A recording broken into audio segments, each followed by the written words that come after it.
ইউক্রেনের পূর্বাঞ্চলীয় ফ্রন্টে শনিবার ক্ষেপণাস্ত্র হামলায় বার্তা সংস্থা রয়টার্সের এক কর্মী প্রাণ হারিয়েছেন। আহত হয়েছেন আরও 2 সাংবাদিক।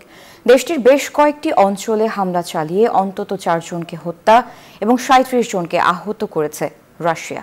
এদিকে ইউক্রেনের প্রেসিডেন্ট ভলোদিমির জেলেনস্কি বলেছেন, সাবেক মার্কিন প্রেসিডেন্ট ডোনাল্ড ট্রাম্পও দিয়েছেন ইউক্রেনকে সমর্থনের ইঙ্গিত। 2 সপ্তাহ আগে রাশিয়ার কুরস্কে ইউক্রেনের জোরালো হামলার পর থেকেই উত্তপ্ত হয়ে উঠেছে পরিস্থিতি। বিভিন্ন ফ্রন্টে চলছে পাল্টাপাল্টি হামলা। এরই মধ্যে এবার ইউক্রেনের পূর্বাঞ্চলীয় ফ্রন্টে ক্ষেপণাস্ত্র হামলায় প্রাণ হারালেন বার্তা সংস্থা রয়টার্সের কর্মী রায়ান ইভান্স।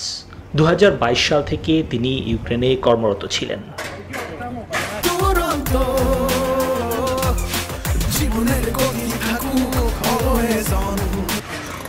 এদিকে দেশটির উত্তর, পূর্ব ও দক্ষিণ অঞ্চলে হামলা চালিয়ে কমপক্ষে 42 জনকে হতাহত করেছে রুশ বাহিনী।